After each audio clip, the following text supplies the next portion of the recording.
So good evening, everyone. This is a great day. And my name is Angela Achieng. I'm a lawyer. I'm a trainee advocate at KSL, and I'm a co-founder of Sharia Clinic. With me is also Rogers Mwangi. He's also a lawyer. He's a trainee advocate, and he's also a co-founder of Sharia Clinic. Now, you might be asking, what is Sharia Clinic? Sharia Clinic is a virtual Kenyan-based legal aid firm whose primary objectives are two. Number one, to provide legal aid services to Kenyans who cannot afford to pay it, what is normally known as pro bono.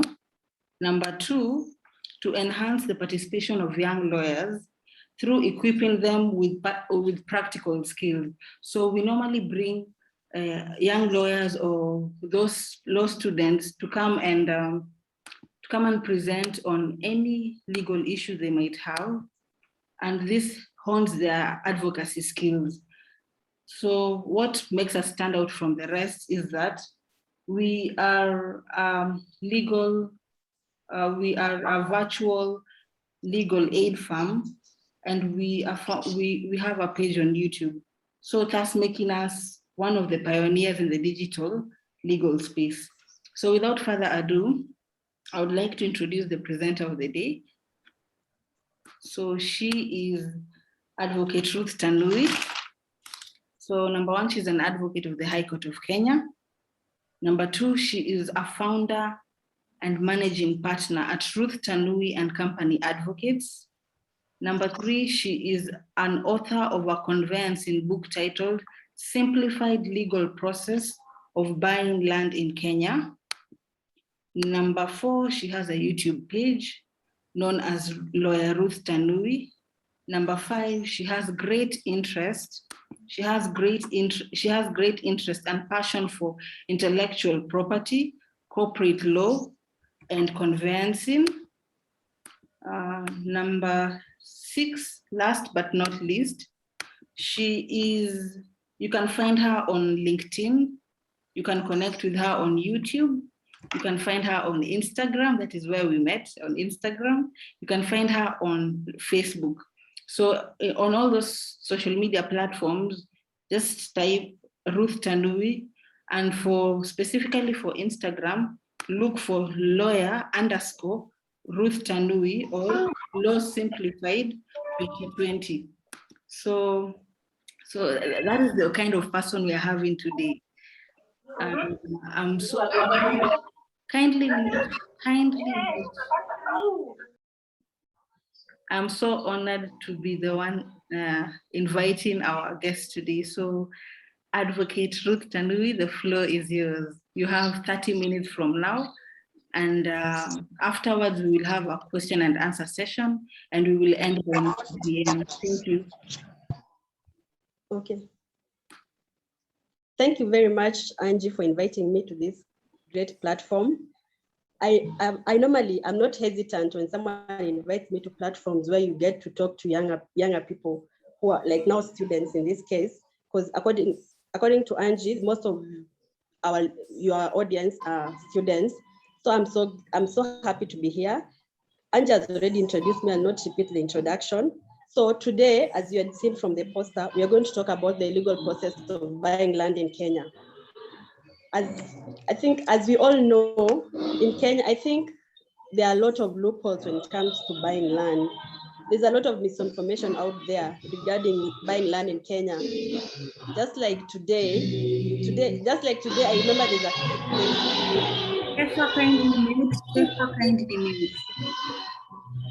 kindly mute.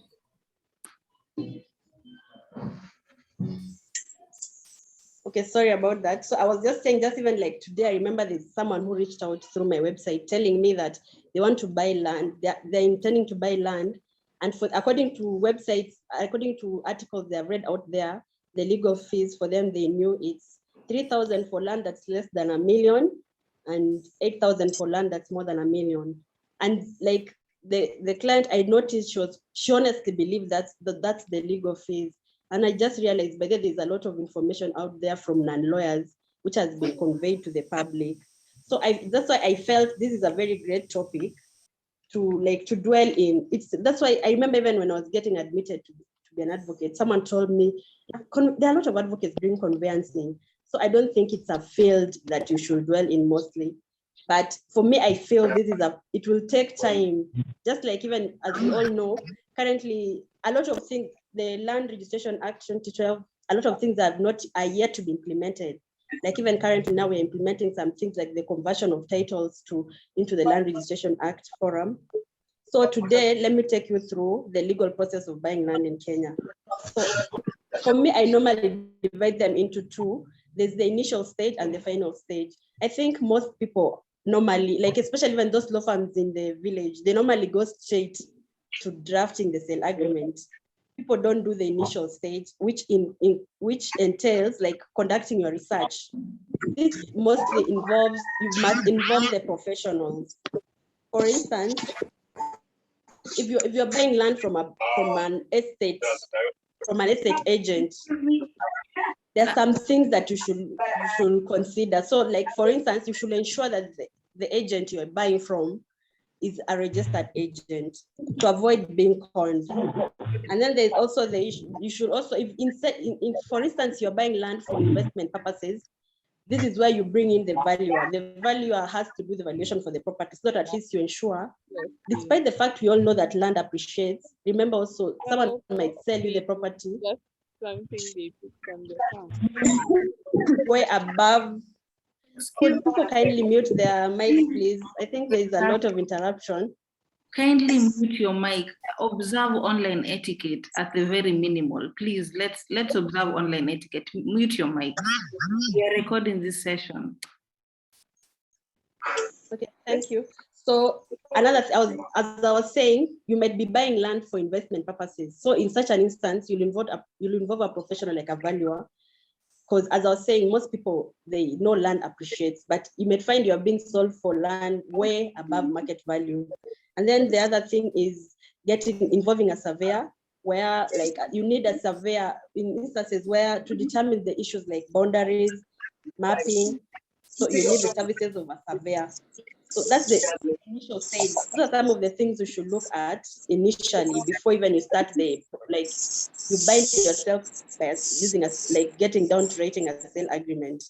And then the next step is doing a search at the land registry. But it is a simple thing, but a lot of people have lost money because of jumping this step. This is basically you doing your due diligence, and this is mostly done if, for instance, you've gotten the services of an advocate. It's normally done by an advocate. So it entails you obtaining the copy of the title deed, the copy of the ID, and the copy of the PIN certificate, and then you go to the land registry to conduct a search. That's basically, but it's a simple task, but a lot of people they use things like nimtunajua. But those are that's why you find someone, by the time you realize you're being called, you find maybe the person who's selling the property to is not the original owner. And normally, as I normally say, even just looking at the title, it will help you understand, because if you have obtained the copy of the title and the copy of the ID, normally at the first page of the title deed, you'll see the name of the original owner and the ID number. So if you have obtained both, you at least you'll have the opportunity of confirming. Though that one is not enough, for people do a lot of forgeries. So the best thing is you go to lands and then you get the status of the property. And then another thing also, just by looking at the title, the third page is normally encumbrances. Encumbrances is basically charges, like people will know if the property has been charged. For instance, if someone has gotten a loan from Equity Bank, you'll know that this property is charged to Equity Bank.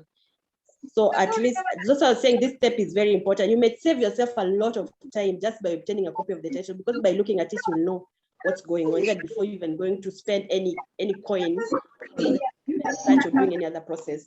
And then the next step after that is you go and confirm if there's any unpaid land rates or rent. For freehold, you go and you confirm if there's any unpaid land rates. So this is done by going to do a search at the county government office where the land is located. So this basically, maybe a Thika municipality land, you go and do the search at the Thika municipality, the county offices of Thika, sorry. And this basically, because people, if you jump this step, the issue is if the original owner of the land was not paying land rates, that is money that you're going to accumulate to yourself. Like you're the one who's going to pay for it. Even because I remember there was a transaction we were doing for a client who was purchasing property. When we did the research, we realized the seller has not been paying land rates, which had accumulated penalties. So it was 154,000. So if we had skipped this step, this could mean the moment the property had transferred to our client, that could be something that he had to pay. So this step is also very important. And then the next step now is now getting the land maps, which is normally obtained at the land registry, or you can get them from us. You can get the services of a surveyor who can obtain the land maps. And I normally prefer you get at least you get at least 2 land maps. One land map showing exactly the land mutation and the exact everything, size, acreage, and everything. And then one that's just showing the adjacent plots. So and then after obtaining these 2 land maps, it normally costs around 550. It's not a lot of money. And then after that is when now you go and do the land verification, at least go and confirm what is in the land map is actually what's on the ground. So the next thing now is more of the land visiting, going where the land is physically. People also skip this step. You find someone buying land without even seeing it. Because I had a client from the UK. She's Kenyan, but she's in the UK. She bought property. She just got someone. She found someone on Instagram selling land at Diani. Then she bought property. No, she didn't even. She had not seen the property, and she started paying for it. So she was telling me the moment she paid the last amount is when she realized, what have I done? And it was already too late because the property, someone was selling her, like, it was like the beach area, which you know, of course, you know, that's public land. So doing a land visit is very important. It will help you at least, apart from confirming what's in the land map, at least you even get to know what's on the ground. Because also, I was also saying there's also some clients also who went to do the land visit, and she found there's a guy, some old guy who had already established it was just a temporary structure, nyumba ya mabati. But on inquiry, they realized that guy stayed there for 40 years. So as you all know, there's the issue of adverse possession. This guy could still claim that land. So you see, that's even my client, so the seller was telling my client, we'll just give him some cash and he will leave the property. So you don't worry. But I was telling my client, no, this is so risky for you, because if this guy decides not to leave this property, he can still claim this property through adverse possession. And true to it, when the next time my client went, because my client really wanted that property, that guy, the old guy, had gotten a lawyer, and now he'd understood that this pattern, he was willing to fight for that property. And for 40 years, uninterrupted, because the seller, I think, had moved outside the country. So meaning there was none interruption. So that case going to court, I'm sure, like the chances are very high that that guy was going to get that property. So this land visit, land verification, these are steps that are very important that people tend to skip and go straight to drafting the sale agreement. Then now the step 6 now is now drafting the sale agreement. Another sale agreement is very important because it protects you. I normally tell my clients this is everything in a land transaction. Because when you have a sale agreement and maybe the person doesn't honor it, that's the document that you will take to court to prove your case.